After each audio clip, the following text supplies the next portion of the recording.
Dude, I knew that this girl actually believed what she was saying. Brett Cooper at the Daily Wire claimed that this girl, Lily, was some sort of grifter, that she didn't believe what she was saying. But this video here, I think, demonstrates clearly not only that she believes what she's saying, but her message is completely true. It is deeply unfortunate and tragic to see the extent to which the Daily Wire is willing to fall. I know it's easy to come home from work and want to clock out or just be like, I want everybody to fuck off. I won't mess with you if you don't mess with me. But a lot of conservatives have this mentality, not stemming from work, but that they expect other people to be sane. In particular, the radical left to be sane. But there is a shift of the zeitgeist happening where most people, and I'm talking about normies, are realizing that a sect of the population is not sane. They are crazy. They are delusional. And they're not exactly sure the nature of the delusion. They're not sure how they're delusional. They just recognize that a group of the population is not mentally reliable. Because you see people so frequently saying the opposite of the truth, especially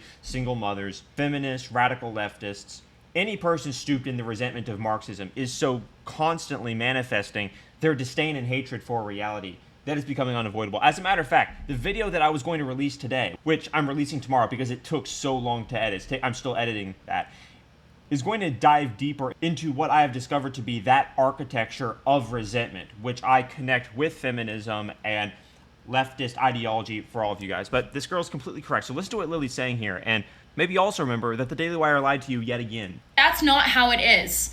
We are the silent majority, but we gotta stop being silent. Bro, this girl is, dude, look at her eyes. She might be hotter than Brett Cooper. I'm being completely honest. Let's be completely honest. That's what matters most here. No, I'm just kidding. We've been silent. We've been letting this weird, shrill minority of freaks and losers run this country. Tell us It's the fear of confronting the serpent and extinguishing the counterfeit narrative of virtue that says resentment is that which justifies our existence. We can claim victimhood status in order to be good people. It's the fear of taking on the individual identity and therefore responsibility for the world that's standing in the way of many conservatives from being the knights in shining armor for civilization that are so badly needed. But there's rippling in the water. The collective subconscious is being affected by the insanity of the left to such an extent that people are being driven subconsciously, programmed, if you will, to realize and be ready to realize who they are being an individual which can do battle with the forces of darkness, because there's so much darkness in the world. The left is so self-evidently insane and freakishly deformed, mentally, physically. They go out of their way to show you and to remind you that they worship at the altar of anti-truth, that they will sacrifice anything on their altar of unfathomable resentment. And as their divorce from reality continues, there is rising a new generation of fighters who are being woken up by the insanity. It's sort of like when you talk to, let's say, like a new Christian, which has happened a lot recently, and they say, well, I just saw so much darkness in the world. I saw so much evil. It's like, someone who became a Christian because they watched a horror movie, and they said, well, I believe in the forces of darkness. I see it in my life. I watch it, let's say, in this movie, and I know that evil is real. But if evil is real, that means the opposite must be real. What is that?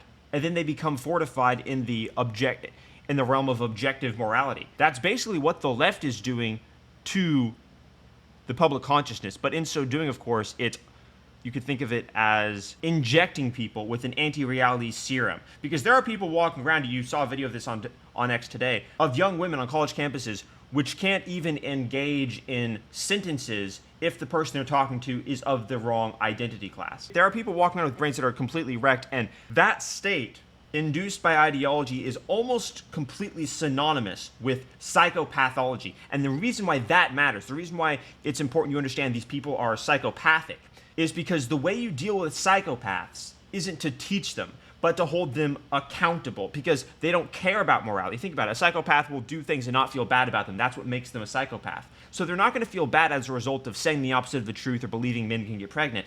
The only thing that will stop them is the consequences for their actions, being judged by people who do recognize objective morality. Those people who are too far gone, who have had their brains destroyed, can only be integrated into society through relentless and brave encounters with people who are willing to go to war with the serpent, archetypally speaking. And I what to do and what to think. and we're all being cowed by this tiny minority. It's time to stand the fuck up. It's time to She's talking to a lot of people here. Stop being the silent majority. Why are we silent? It's time to put these cockroaches back into the holes they crawled from. And this is the reason why Brett Cooper disagreed with her, but she never really even disagreed with Lily here. Is she right? Yes. It really is. It really fucking is. Because you can say, oh, I'm going to buy somewhere off the grid or whatever and avoid it all. No. They're bringing it to your backyard. Well, yeah, that's just self-evident. At this point, the libertarians have been proven wrong. They will not leave you alone. They want to indoctrinate your kids. But really, the libertarian model was naive to begin with. Even Ben Shapiro grew out of that, so. You have to take a few moments of your day to do something about it. Like, even if it's just standing up, even if it's just going to vote.